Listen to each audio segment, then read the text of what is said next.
Hi, I'm Karen Derricates, Artistic Director of Never Gallery Ready, and you're listening to the music stylings of my 5-year-old on a Casio keyboard and the We Make Media podcast, a podcast about how the culture we produce shapes media and how that goes both ways. Let's get to it. Hi, you're listening to the We Make Media podcast, and I'm here with DJ, VJ, and YouTube mashup video artist Mike Relm. His Webby award-winning mashups mix movie clips from popular culture and music he composes himself. He's shared festival stages with hip-hop artists such as Outkast and Mos Def, and has toured with The Far Side. Recently, he brought his live VJ performance skills to the Fortnite World Cup. I've asked him to talk with me today about his creative process and the life of a YouTube star. Hi, Mike. Ooh, YouTube star. That's kind of crazy. Exactly. Well, yeah. Wow. Exactly. Well, we'll talk more about that. But let's talk about that was an epic intro. Thank you. Well, I mean, it's pretty epic to have won a Webby Award for a mashup. That's something entirely amazing. Yeah, it's like the Grammys for web videos. I don't think I knew that even was a category for the Webby Awards. Well, I think, to be fair, this was before, like, everybody was trying to win a Webby. Right. So this is pretty early on, but I'll take it, you know. They still giving the mashup award out? I don't know. I haven't checked. Like, is there enough people in the field every year to have it? Yeah, maybe I could just, like, keep re-upping on that. Just like, all right, this is just me. That would be great. That's it. They've even got a podcast now. I've downloaded it. That'd be ideal for me. So when did you start making your remixes? Because that Webby Award was in 2009, and you didn't start your channel till 2010. Well, I had the channel. I was doing things, I think, in like 2008. Right. Was the first like remix that I did on YouTube. I'm sure there's a way to actually check that by literally looking at my channel. But I'm guessing around 2008, because I remember there was a YouTube live show that they just kind of had all like they had a lot of popular YouTubers. It was an interesting time, like you know, when Chocolate Rain was big, and so they were like, okay, cool, and there's this new artist named Katy Perry who's going to perform the opening. We're like, who's Katy Perry? Like, all right, and then, you know, cut to, she's the biggest star in the world. But yeah, I was a part of that live show, and it kind of opened me up to the idea of, wow, there's this thing now, you know, it's called YouTube, and you could make videos and stuff. I mean, at the time, it was so early that, you know, it was a mixture of, like, you know, funny videos that people were making, but also like people just bootlegging, you know, TV shows. So there was that whole thing. But they've cleared things up since, and now it's completely different from what you see now. Do you remember what that first video is that you made, the first mashup rather, or because I mean 2008, that was only 3 years after YouTube had hit the scene. I think the first one I did was for Lionsgate, and it was because I was doing YouTube Live, that live show. I guess they were a big sponsor, so they said, you know, like, can you make something out of these movies that we're putting out? Just because we're, you know, it's to coincide with the live show, we'll promote it or whatever. I'm like, wait, what are you asking? Like, it took me a while to figure out what they were asking for. You know, it was something like, they said, you know, take these trailers and then you make music, and then, you know, make something new with the trailers and your music. I'm like, oh, okay, that's amazing. Interesting. You know, it's kind of, that's sort of what I was doing in my live shows, but it was just totally different, because when I'm playing a live show, it's definitely not like what you see on YouTube, and that's kind of the reason I make the stuff on YouTube is because there's these ideas that I have that wouldn't fit at a, you know, live in a theater or a club or whatever. So that kind of, I guess, that started it. That is interesting. So they contacted you about taking their footage and doing this. I think what happened was, like, they saw what I did live. Right. That's what I was doing on YouTube in the very beginning. Was I was kind of using it as like an EPK. Like, I would record my live shows and then upload them so that we can show promoters, like, okay, this is what he does. You know what I mean? Like, because it's hard to explain, right? Especially back then, like, okay, he's a turntablist, and then he does all the stuff that all the, you know, scratches and mixes and juggles records, but then it's video too. To this day, I've never figured out like an elegant way to say it. Yeah. Which is super frustrating, but like that's, you know, my whole thing is like, when you see it, it's not as nerdy as it sounds. Like, it's actually very exciting to just kind of like engage the audience in that way. So I guess, yeah, so leading into the YouTube show, that's what I was doing. I took the Charlie Bit My Finger video and then did a thing with that. And then, yeah, that was just... You were doing that live, the Charlie Bit My Finger. It's all live. So a DJ has 2 turntables normally, you know, so you can mix between 2 things. So it's a smooth transition. Or you could have like an instrumental beat and scratch a sound on the other side. What I did was I took an instrumental, and then instead of having just a sound on the other side, I had the video. So it's like Charlie Bit My Fingers on that side. So I'm scratching and going like, ow, ow, you know, like taking those sounds. And then it kind of turns into sort of a song-ish thing. So interesting.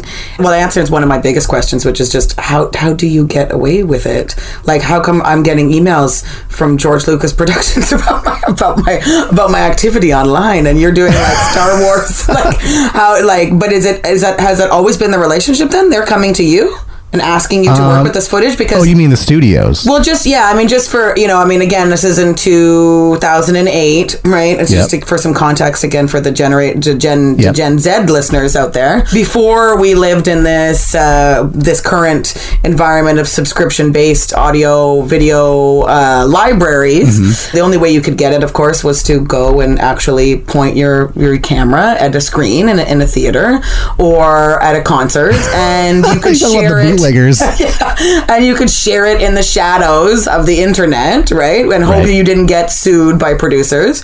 And then the whole Napstar basically was a platform that made it easier for folks to do that. But with it came a huge cultural normative disruption. And you've got 2 bands, 2 of the biggest bands at the time, one called Metallica, that decided to criminalize its fans and accuse them of stealing, and another one called Radiohead, who said, okay, well, why don't we just pay what you can? So, you know, like, that's like mind-blowing, of course, for listeners, right? It's like, should I be buying the CD, the compact disc, or whatever's coming next? Or should I be giving a toonie to to Radiohead? And, you know, my friend had recently made a comment about, well, you know, Radiohead made no money off of that album, right? So all these things start to shift, right? But were you making the videos from this mainstream footage and putting it out there, or were you always only working with stuff you had permission to use? Oh, I see what you're saying. So I'm not an attorney. I have no experience in law or law enforcement. Yeah. But so when Lionsgate approached me to do that, I had a lot of fun with it and did really well. Like, people seemed to like it. So, you know, I was like, okay, how do I do more of this? And I didn't know anybody at the time. You know what I mean? I was still just a touring DJ. Right. I had no connections with anyone other than Lionsgate, obviously, at that time. So I just kind of went and looked around and thought, what else can I remix here? There's thousands of movies. Like, what can I do now? So I think the next one was, it might have been Iron Man 2. And that was right before it came out. It was just kind of a good time. It just kind of happened to be right when everyone was searching for the trailer and getting excited about it, and I just did that one. I mean, you're mixing it from the film, or were you mixing it from the trailer? No, it was from the trailer because it hadn't come out yet, right? So, and I didn't use any footage from the first one. I just wanted to kind of make this is the Iron Man 2 remix there, and then put that out. And a couple days later, Jon Favreau hit me up on Twitter. He was like, hey, this is kind of cool. Wow. So then we turned that remix into a TV spot. So that changed the whole game for me, because I was like, oh, 1, people are watching, you know, and 2, this could be a thing, you know, like that alone kind of sparked it, because I could do it. You know, there's a million things you could be doing on YouTube. When you sit down and you think about it, it's like, okay, what do I want to do? Again, like it was a place that I was just kind of uploading like my live shows. Right. Just to kind of get people, you know, hopefully thinking that was cool. Yeah, like a social media platform, kind of just a way to have, like, instead of a website where there was already people looking up stuff, and you could that would hold your stuff, and people could go and see it there. And yeah, because before I had done the same thing with like QuickTime videos, and it's like I go to my website, and then it's like, oh, I don't have the plugin or whatever. It's like, oh my god, just here's the much better solution, because everybody's on it. And you know, I mean, even still back then, it was like I think there were still issues with it. We would send these videos out to companies, and they're like, oh, YouTube is blocked in my office or whatever. I'm like, oh my god, right, this is crazy. So anyways, yeah, so we made it into a TV spot, and I was like super excited, because that's crazy to me that it just kind of became that. And then after that, I started doing more. I took different kinds of stuff, like there was this Old Spice thing that was going on.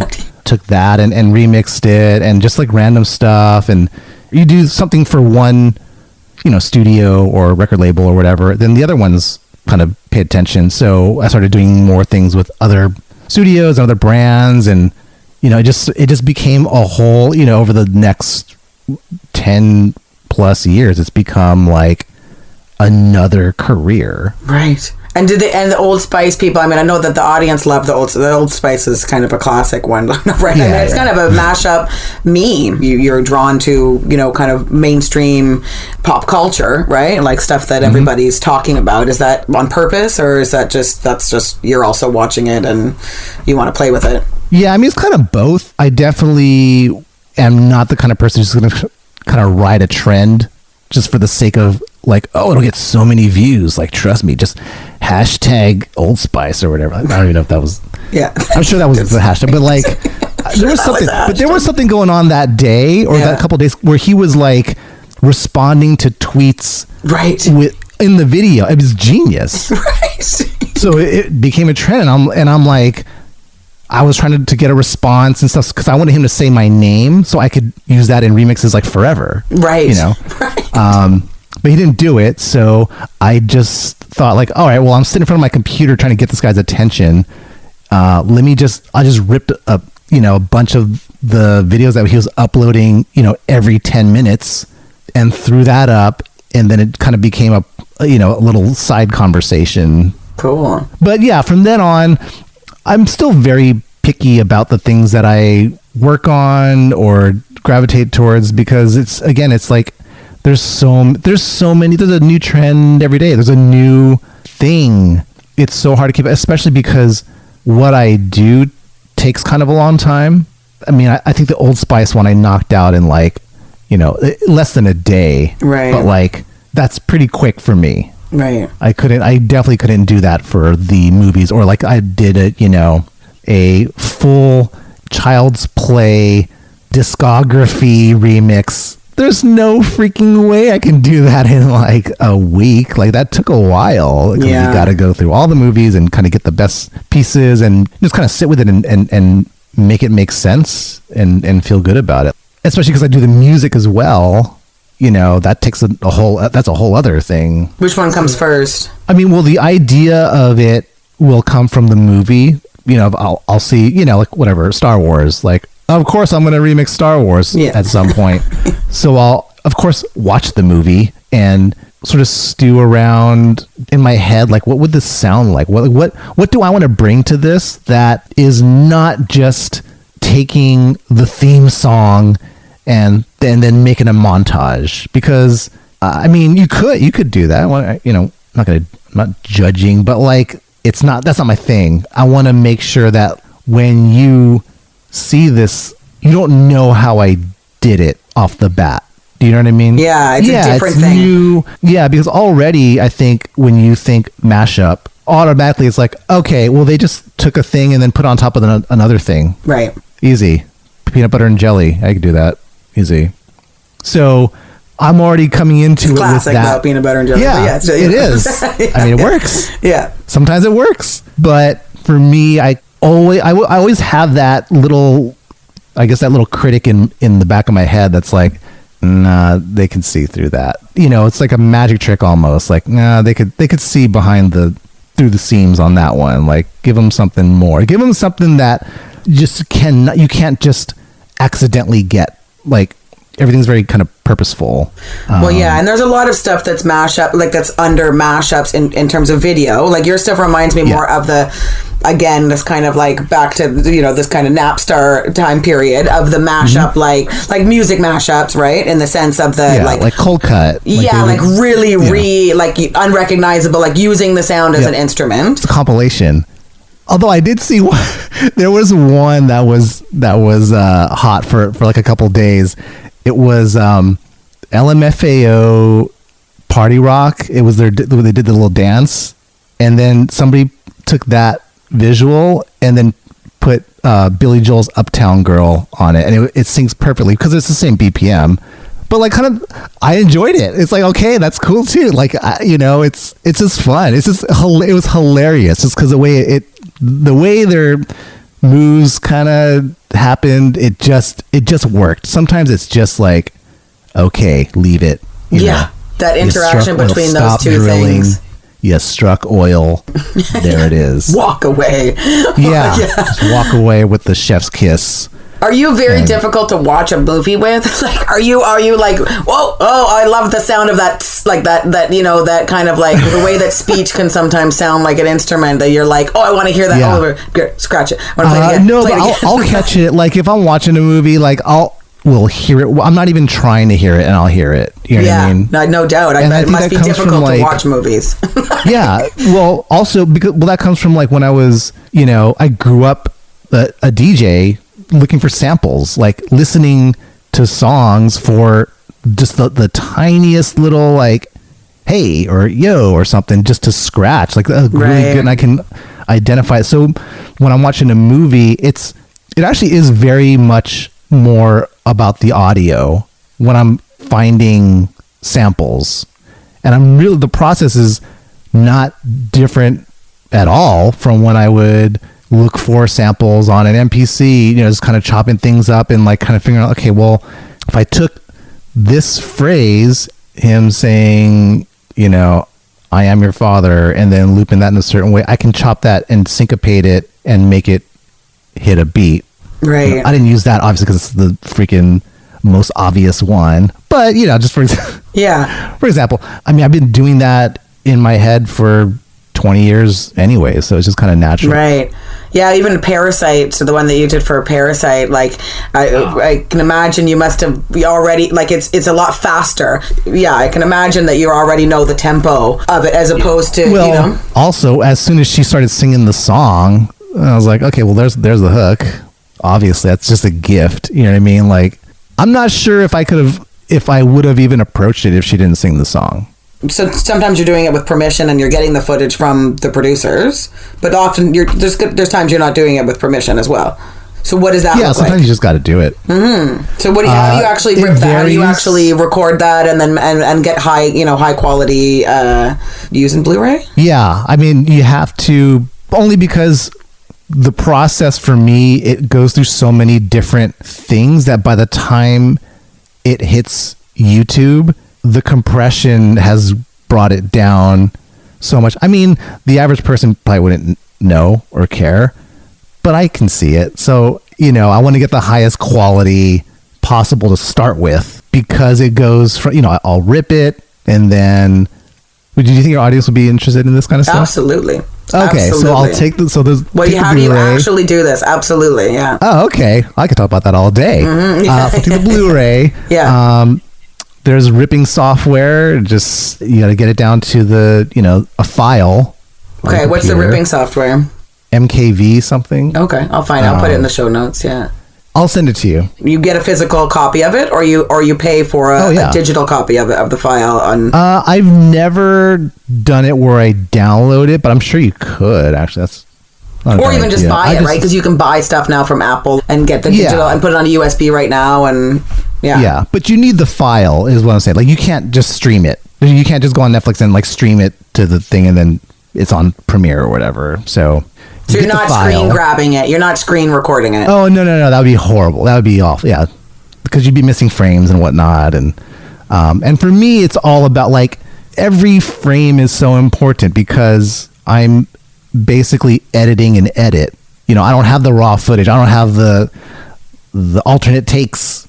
You know, I get what the movie is. So if they're saying something and then they cut and I need that shot to hold, like I need to figure out how to fill that space, because just compositionally, like you don't want too many. There's already so many edits going on in what I do. I don't want more, like I call them just like stray frames. Like what is that? Like you see it, but you don't see it. To it's me, not purposeful. like it's a mistake. It's just a frame that was just left there. So I'll rip the movie, throw that into Premiere, do my selects, take all the pieces that, you know, I'll just go through the movie, you know, not frame by frame, but I'll go through pretty slowly. Make sure I get every snappy sound or action beat, or if somebody is saying something that sounds kind of like it could be in a rap song. Right. That's my wheelhouse. If someone says like, get down, like all day. Yeah. I mean, you can see it. Gold, yeah. Yeah, I mean, that kind of stuff. People screaming, tires screeching, explosions hitting, guns being loaded. You know, that's an easy one because it's all these clicks and sounds, and usually the camera is just like locked on that. They're just showing the guy, you know, so it looks cool. Or laughing looks cool when I just kind of chop it up. Yeah, I mean, I definitely have like my little go-tos that a lot of movies kind of have. Another one is... And you immediately chop it to its smallest form? No, I wouldn't go to its smallest. I actually try to go to its most extended take, because especially if I'm scratching something, it's got to be a long piece so I can scratch it, go back and forth. Gotta have enough space to go back and forward. Yeah. Because that I'm doing by hand. So my hand is not frame accurate. You're talking about the music composition now? Well, both. Yeah, because most all of my remixes have scratching in it. So backing up, so I'll do the selects on, you know, in Premiere, export that, and then that's basically my instrument. So I'll put that in Serato, which is a DJ program that has a video plugin that I use. Very cool. And then, I mean, that's how I do all my live shows, is with Serato. I can scratch and mix videos just like you would any record. And so I'll load it onto there, and then that's where I'm scratching all of the sounds. I literally just use that as the instrument. The movie becomes like, that's what I use. If you really wanted to, you could probably do this in iMovie. Maybe. I haven't tried, but I mean, why not? I mean, you could edit things on there. I can't imagine. I don't use 90% of what Premiere has to offer, but it does have everything you need. You know. There's nothing else. You don't need to go to any other software to do some other element of it. Right. Oh well, to make the music, I make the music in Ableton Live in conjunction with Serato DJ Pro, with the video plugin. And will you organize those little clips? Will you organize them by high sounds and snap sounds and long, you know what I mean? Or will you organize them conceptually? Like in the beginning I did, but now it's just, I just kind of take that step out. Yeah, got a little lazy, or I'm so used to it that I just kind of know where everything is. I already know, you know, something that I would have pulled, you know, 10 years ago. I would already know that I'm not going to use that. Like, just skip it. It's right. Fine. Because that will just give me way too many options later, and I'll just be sitting there like, which one will replace the snare better? This clap crack or this clap crack? Like, I don't know. Take somebody else walking in the room to be like, who cares? You can't hear the difference. Be like, I care. Why am I doing this if nobody cares? What do you mean? Exactly. Yeah. So, I mean, in the beginning, I was definitely overthinking the process. Definitely spending too much time on just things that, like you said, no one cares. The reason I ask about how you categorize them is because when it's not physical stuff, but when it's digital, you just can't find anything, and then you're spending half your time looking for in an editing process, right? When you need to find just a snare. It's something yeah.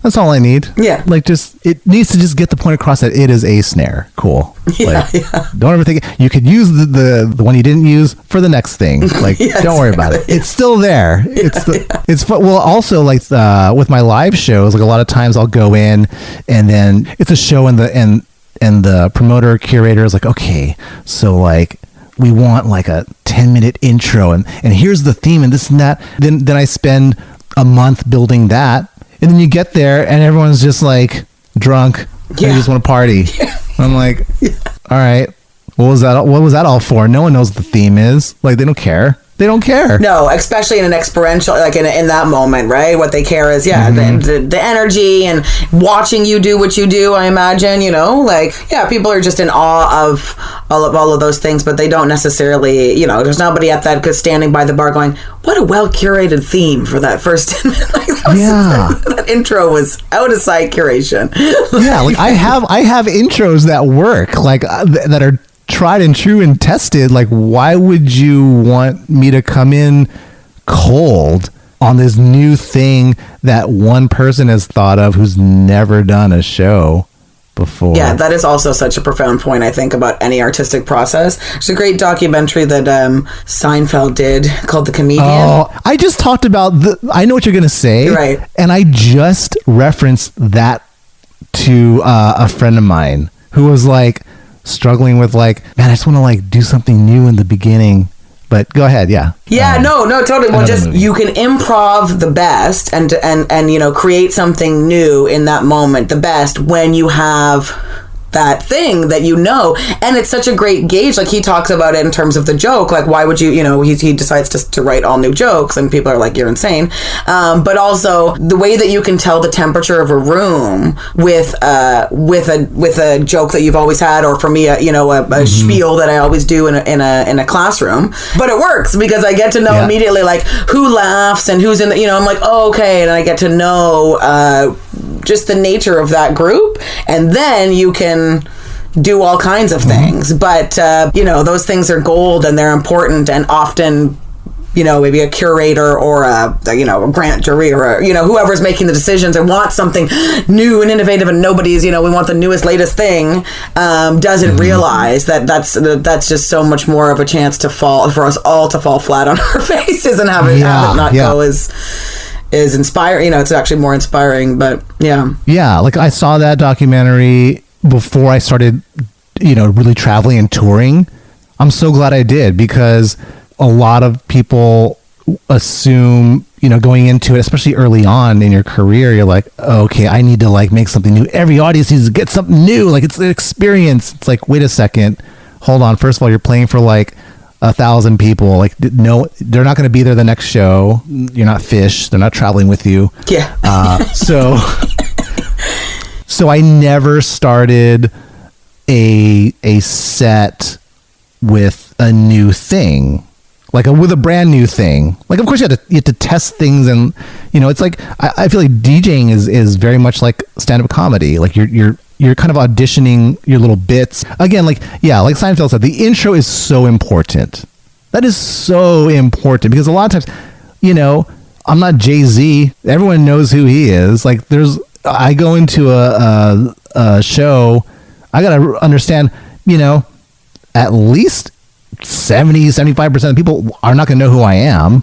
So I have to make a good impression. Every stage is different, and as comfortable as you can get, nothing's better than like just killing your first like 5-10 minutes and just, all right, cool, I got them. I got the audience. They're on my side. Now we can play. Now we can have fun. Now, when you started on the YouTube channel, you got 200,000 followers within 12 months. 10 minutes. No. Which is pretty big for like such a niche. Like, I mean, mashups are still pretty niche. Oh, totally. But who were those people? Who are your followers, and how do they behave? What do they share with you, or about what they get from what you do? And the people who subscribe to me and comment, it's generally positive. You know, you hear these stories of like, oh man, the internet, like, don't read the comments, it'll be horrible. Like, in the beginning, yes, there were some comments that were, you know, racist. I'm like, where did that come from? Like, what? Like, because I would show up at the end and talk. So they see what I look like, and they're like, oh. But, I mean, people can be vile sometimes. But for the most part, they talked about like, oh, this is actually really interesting. I never thought of this. Oh, that's cool, because like I watched this movie, but I would never thought of, you know, seeing it like this. So yeah, it's been generally positive. And so you're the second person I've spoken to who has said it was way worse at the beginning. So do you think, did something change about YouTube? Did you manage your audience better, or you just don't care and they still say stupid stuff, or you know what, now that you mention it, I think it is that I just didn't care, because I'm not super active in the chat area or the comments area. Like I'll go on that first like day or two and respond, you know, because it's fun, you know, because again, generally they're positive. So I want to, you know, if someone says something nice, I want to at least say thank you. But I think that whole thing where, you know, your parents tell you just ignore the bullies and they'll go away. Like I think that actually kind of works. Right. It's funny, if you look at all my comments, I do not respond to any of the negative ones, because if I'm going to put energy towards something, you know, it's like some kid is like, this totally freaking changed my life. Like, of course, hey, cool, man. Like, I'm going to give that kid attention, and, you know, not the one who's like, seen better, whatever. You're like, you took your time to like, wow, you stuck around? Yeah. Cool. Because I've seen you say at the end of some videos, right? Like, post a comment and let me know, like, you know, what you want to see here. And do people do that? Like, how important is that to that YouTube world? Like, it's weird to me because, you know, growing up as a DJ, you hate requests. But you do take requests for the mashups. I do. You know, I listen because that's just kind of how the community is. They expect to be heard. Honestly, I've considered... Actually, no, the Parasite one was a request. Right. Again, when I watched the movie, loved it, I knew that song could be part of something, the song that she sings. So what about this YouTube stardom? Is this how you make your living? Is this how you pay your rent? Is this how you bought that microphone? Is from all those YouTube foods? I mean, I say that jokingly because I still a lot of young people that I work with who are under the impression that it is very much still a kind of 1-to-1 equation, like dollars per views or dollars per subscribers or dollars per eyeballs. I wish. It's definitely not $1 per view. Far from $1 per view. You'd be a millionaire, multimillionaire. Yeah. Having said that, there's ways to make money on YouTube that are beyond ads. Everyone talks about like, oh, but you make the money on the ads. Dude, good luck with that. What does that even mean? How do you make the money on the ads? Well, you know, when you watch a YouTube video, there's a little ad that pops up or an ad that plays before, and that's worth a certain amount of money, depending on whose ad it is. And they're paying you that money for your audience to see that stuff. They're paying YouTube, and then that money gets split between you and YouTube. I don't know a whole lot about that, which probably tells you how much of ads are a part of my income. I just don't care. Yeah, negligible amount. Yeah. Right. I mean, but there's a lot of videos on YouTube that explain the ad thing that I've watched a couple times, and I'm like, okay, it's fine. It doesn't change the way I operate. That's the one thing. Like I used to think about that stuff a lot. Like look at the data, and I think it is important to look at your channel's data to just so you know what your audience is looking for. And sometimes you have to work at not picking it up or not putting it down either, because just letting it go, like, all right, people are strange. They like that thing, but they don't like this other thing, and this is my favorite thing, and now I'm heartbroken, and anyways.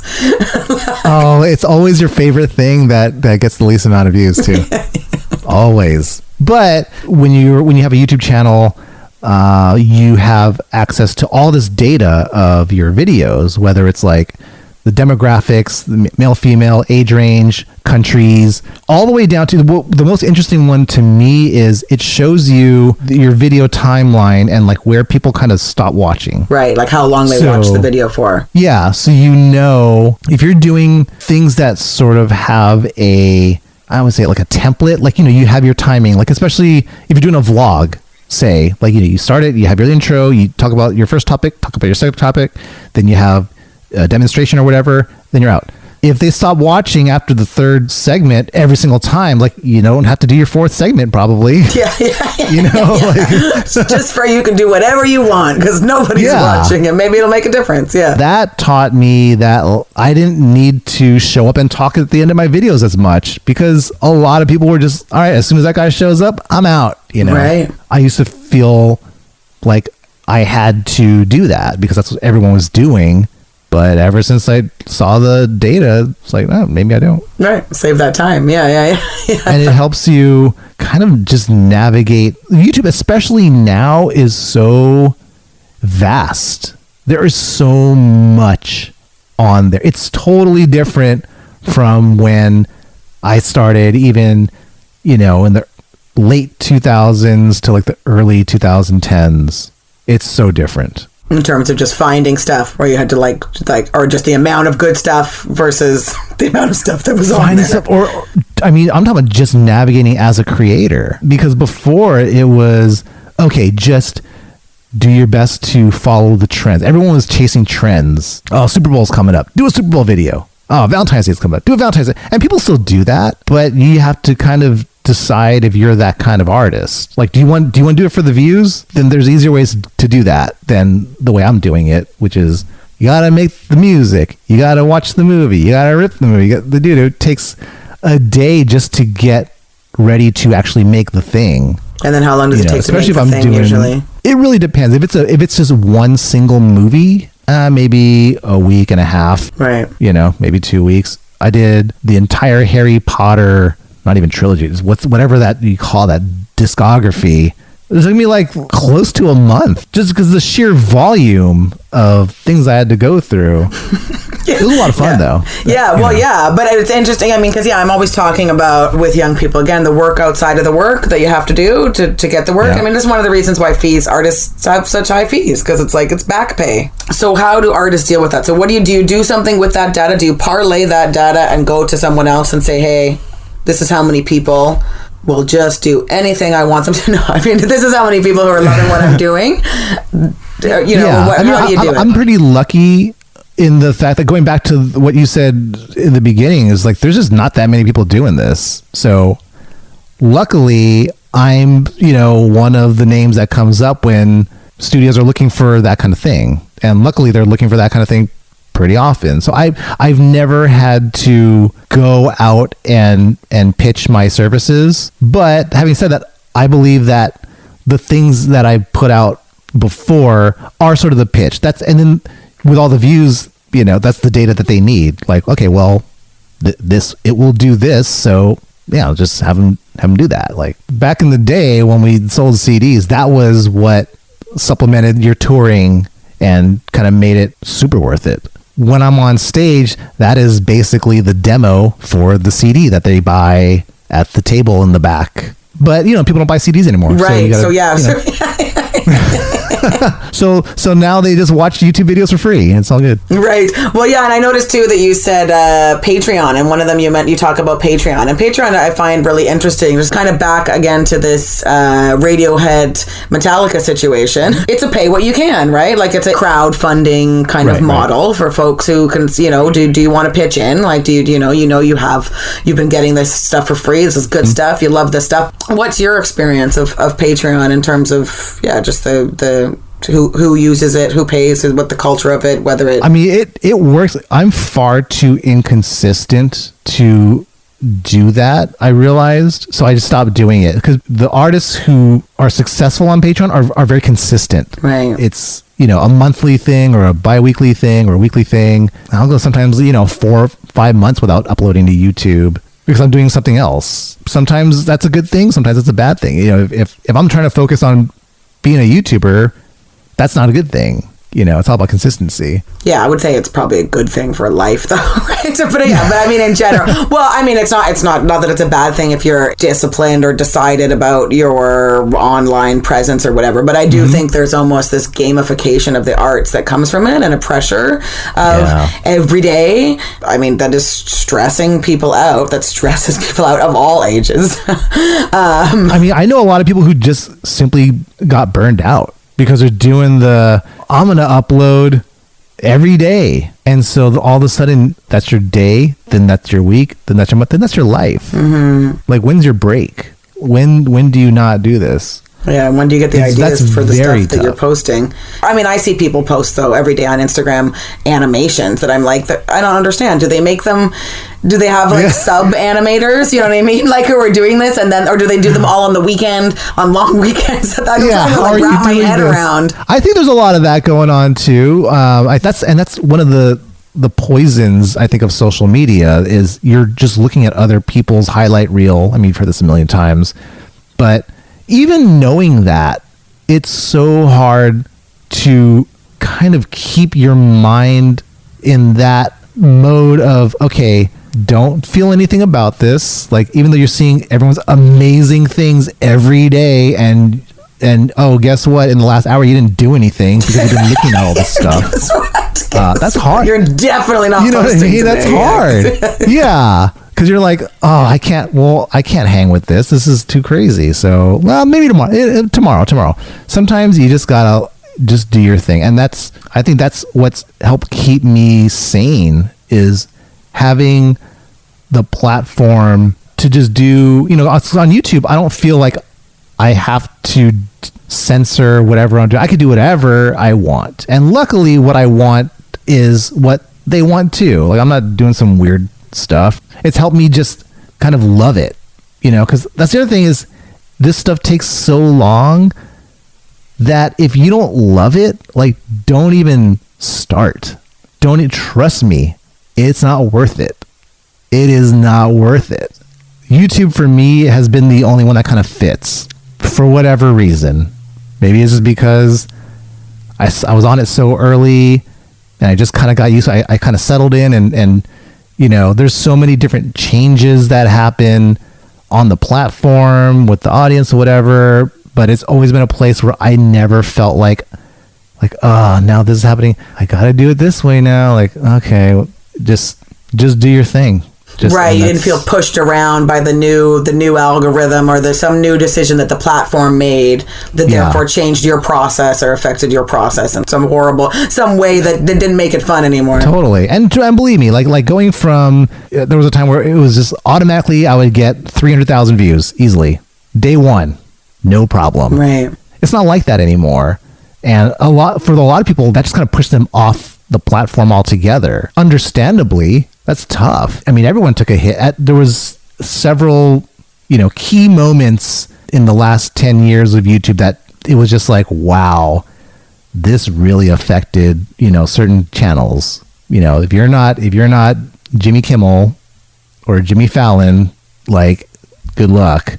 But people figure it out, you know what I mean? The problem with some of these platforms is that we're kind of in this time period where, after, I don't know, hundreds and hundreds of years of gatekeepers and museums and universities controlling our access to audiences, now we can access them on our own, but you've got all this, you know, whatever, all these like algorithms, they decide to change the way it is, you know, the next day, or even what Facebook just did to journalism, or what, you know what I mean? And then the next day you're like, oh God, like now what, right? So yeah, it's over. Is there any platform where we're controlling, where we're able to control the situation? But I haven't seen one. I think it's crazy because, like, when Instagram was kind of the thing, you could see it coming a mile away. Like, and I think the companies at some point almost have no choice but to start controlling what we're seeing. Like, you take YouTube, for example. I mean, there's something like,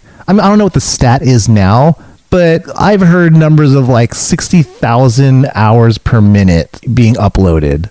Like something ridiculous like that. Like, How could you ever navigate that? Yeah. We're lucky that there's an algorithm. Yeah, something's got to curate it. Where are you having the most fun and doing the best thing? I do still think it's YouTube. One, because the fact that it's not limited to like 15 seconds or 1 minute or whatever, and that already helps my brain say, okay, cool, there's not a limit. Although great things come from limitations. Like if you look at TikTok, there are some hilarious things on TikTok. Mm-hmm. There are some really creative stuff that is happening on TikTok. TikTok reminds me of when YouTube first started. It was people using whatever they had in their pocket, like a phone or whatever, and just doing just creative, just funny, interesting things, like the way they move the camera around, or the way they move their body to make it look like they're on a turntable spinning around, and they put the words and stuff. Super creative. Yeah. Well, I can see why you love that too, because the music, it's all the music and it's all music driven, or mostly music driven. But for me, still, I if I was to just start in all of this, it would still be YouTube, just because the freedom of, you can make a 10-minute video if you want, you can make an hour video, you can do all these different things, and you still have the audiences there. YouTube is one of the most visited websites on the freaking planet, of all time, whatever. You go to YouTube for something, so you got the possibility of the foot traffic. It's all there. Yeah, it's just kind of, it's a interesting, fun playground. It's a very mature platform that people, it's still the biggest one. Like, that's kind of rare, because a lot of platforms kind of come and go, or there's like there's are you on Facebook, or are you on Twitter? Oh, are you on Instagram, or are you on Snapchat, whatever. But I feel like YouTube, there's really nothing like YouTube. Oh, that segues in perfectly to my little lightning round about how we each use communication technologies differently. So that is GIFs or emojis? Whoa, I like GIFs. Yeah, GIFs or I like stickers. saying it GIF. Phone call or text message? Phone call. Oh, interesting. Video chat or voice note? Oh, video chat. I never use voice note. Twitter or Instagram? Twitter. Oh, I know. Computer or turntable. I'm sure it's turntable all day. All day. Amazing. Awesome. Well, thank you so much. Thanks so much for talking to me, Mike. Oh, thank you. Great. So great. And thank you so much for listening to this episode of We Make Media. Come back next week to hear the conversation I had with video and performance artist Maya Ben David about being a cosplaying anthropomorphic airplane. Until then, stay creative and do be artists. I'm trying to play it like Moana's I've been staring, but I can't.